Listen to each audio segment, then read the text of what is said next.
dry dock ISEs. We're going to talk about for credit versus non-credit. All right, first, dry dock ISE for credit. We have two different options, obviously, under external survey program or internal survey program. Under the external survey program, and just to be clear, we're not telling you everything you need to know about dry dock ISEs here. These are some, we're going to say 20,000 foot view, high keynote things we want to make sure we get out there that people are focused on. So external side of things, make sure there's a TVIB booking notification. This needs to be prior to commencing the activity. And you can use any TVIB certified surveyor that has a dry dock ISE endorsement. People are under the internal survey program. So notify the OCMI 30 days prior to commencing the activity or as soon as practical. The 30 days is when you should try to notify the OCMI. If you can't achieve that, do it as soon as practical. Always before commencing the activity though. Now what I would suggest is don't call them 3 hours before and say, we're doing a dry dock ISE on this boat. That is before you commence it, but it's not the best way to build a relationship with your OCMI. Next, you can use any TVIB certified surveyor or a TVIB accepted internal surveyor that has a dry dock ISE endorsement. Subchapter M dry dock ISE activities, we know are going to notably increase in 2023. We know this because more COIs have been issued. We know the first dry dock ISE dates, and it just goes with basically some simple math. They're going to greatly increase. Dry dock capacity has not increased to accommodate these dry dockings. In the preamble, the Coast Guard says that they estimate 5,509 vessels will be covered by subchapter M. So if you use that number, and remember, you got to figure out there are some of these are going to be saltwater, some of these are going to be freshwater intervals. But I could tell you my low estimate could say that the industry impact is going to be over 1,100 dry dockings a year for subchapter M surveys. These are not quick up and down, I got a line in the wheel, let's get it out, kind of 2 or 3 hour activities. And it starts compounding out, especially on vessels that aren't in newer condition or in good preserved condition, that they're going to be in the dry dock, probably for more than one day to get the dry dock ISE achieved. So when I say 1,100 dry dockings a year, there's 1,100 days at least on our current dry dock capacity. It seems a bit overwhelming how this is going to get achieved.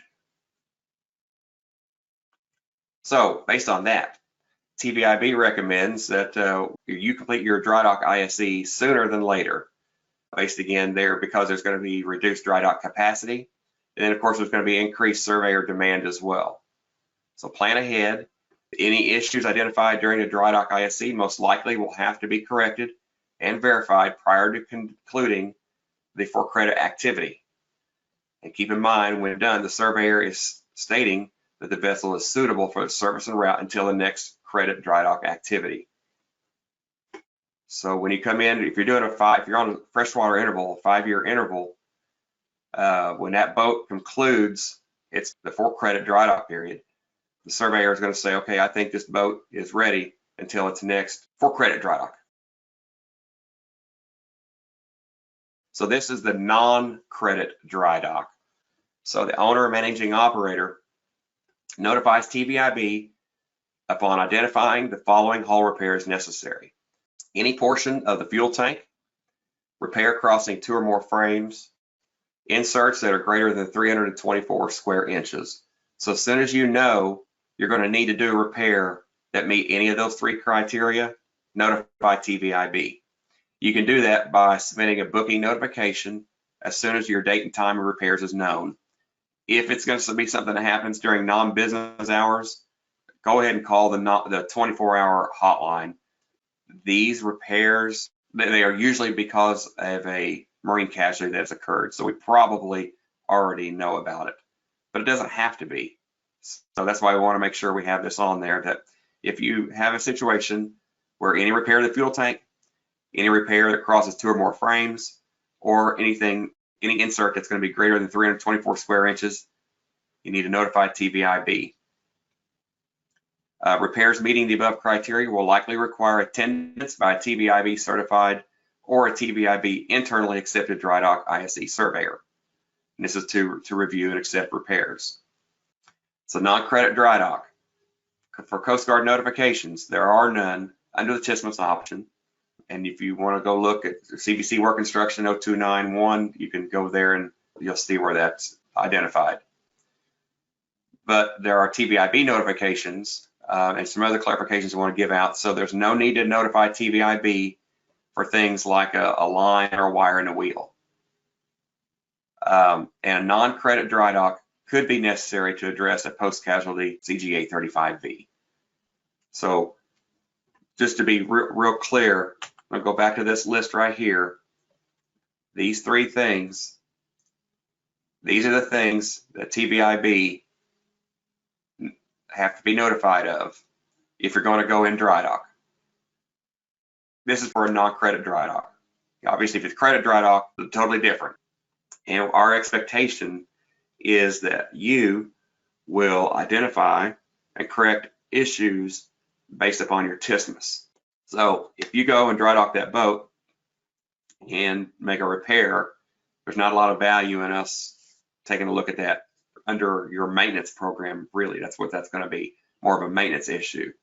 You'll note that these 3 things are hull related, not mechanically related. So maintenance issues, we don't need to be notified by, unless there's an 835, as it says down here. If there's an 835, then we may have to go out and verify, or maybe get objective evidence, depending on the situation. This is Todd.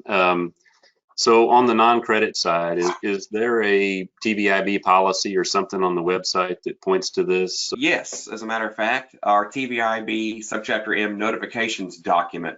I'm just going to hold it up right here. This is a really corny way of showing things, but there you go. TVIB subchapter M notifications document. And you'll want to make sure you get the one that's revised.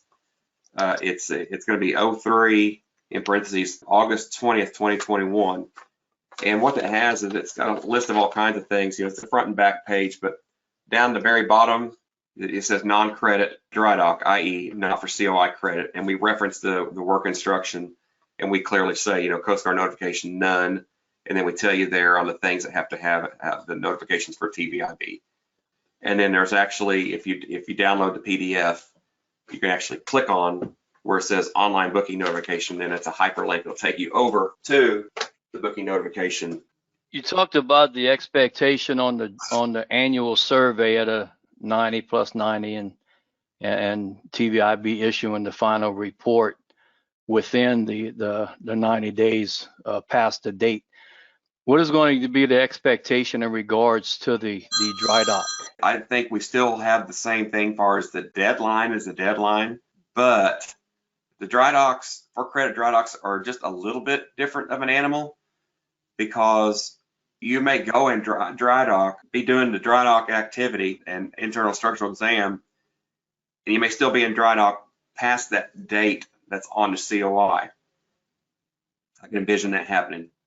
So I don't think that's a violation or anything like that, because you obviously, if you're in dry dock, you're not going into service anyway. So you're really, I don't think you're at risk there.